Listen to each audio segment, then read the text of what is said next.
You're watching Republic and breaking news coming in now. Pakistan has been embarrassed again and its atrocities have been exposed globally yet again. Protests and Free Balochistan campaigns continue across United Kingdom. Now, the British government has rejected Pakistan's complaint demanding Free Balochistan campaign ads to be removed. Republic TV, in fact, has accessed this letter by the London Advertising Standards Authority that has given a green signal to Baloch activists' protests and rejected Pakistan government's objections to it.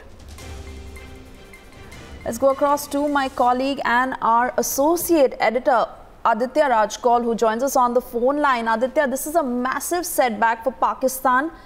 Take us through the details of this letter that has been accessed by Republic TV, because now Baloch activists get to exercise their campaign freely in London.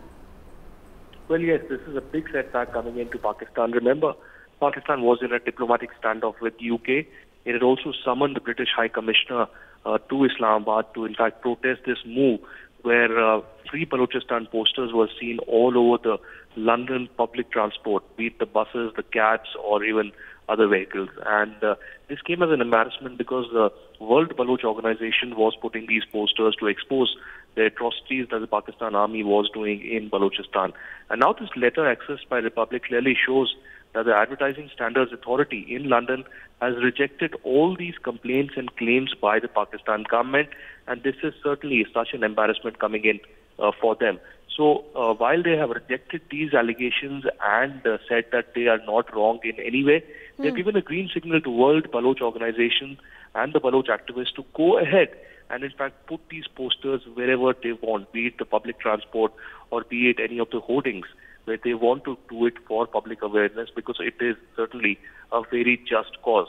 So yes, the Pakistan's representatives were protesting to the UK government, but that did not cut ice with the UK government and the Advertising Standards Authority.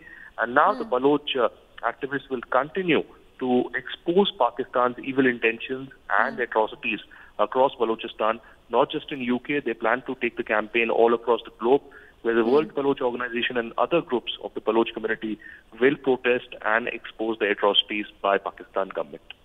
But Aditya, what are you gathering from your sources? Is the Pakistan government now going to try other means to stop these Baloch activists, especially in London? Absolutely, for sure. Pakistan is not going to remain silent.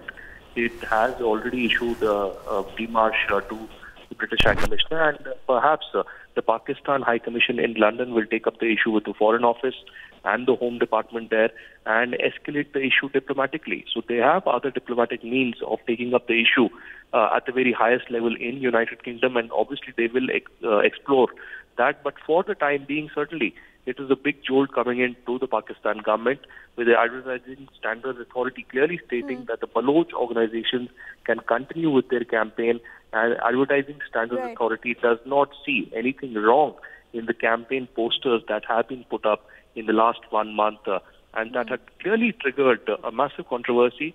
And of course, the posters had gone viral all across the globe. Right. Aditya, we'll continue to track that very.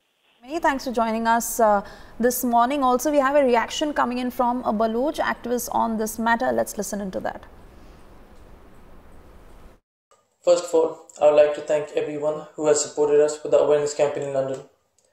The British and international media outlets that stood for humanity and helped highlight issues we faced along the way. Especially human rights campaigner Peter Tatchell, whose support has been second to none. Our goal with this campaign has been to make the people of London aware of the human rights abuses that are taking place in Balochistan by the Pakistani military, which sadly some people have never even heard of. The overall response we've received from the campaign has been very positive and motivating. The response from the Pakistani authorities, however, hasn't surprised us. Even though our ads didn't mention Pakistan, it seems that whenever Balochistan is mentioned internationally, it invokes the guilty conscience of the Pakistani authorities. They panic and turn to desperate measures to conceal the truth. The Pakistan government calls the campaign malicious. Well, if asking for freedom is a crime, then I guess 45% of Scotland committed that crime. The majority of the UK committed that crime when they asked to be free from the EU. Just imagine, in perfectly peaceful and democratic conditions where people are not subjected to human rights abuses whatsoever, people felt the need to ask for freedom. Why? For the sole reason of keeping their identity alive. Then how can you blame the people of Balochistan, who to start off with were illegally occupied? On top of that, have faced 7 decades of atrocities by the Pakistani army. Thousands have been killed, thousands disappeared.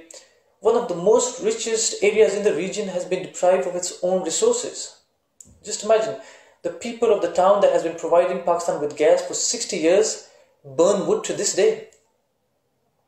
Pakistan's days of deceiving the world are coming to an end. The world has finally started to recognize its true face, especially recognizing its human rights abuses in Balochistan, which is why the Baloch people appreciate President Trump's stance on Pakistan. Recognizing Pakistan for what it is and what it has been is not only in the interest of the US and UK but the entire world. Lastly, I would say that I hope people look into what's happening in Balochistan. I don't ask you to believe what I say. I only ask for you to look into the matter and decide for yourself. Thank you.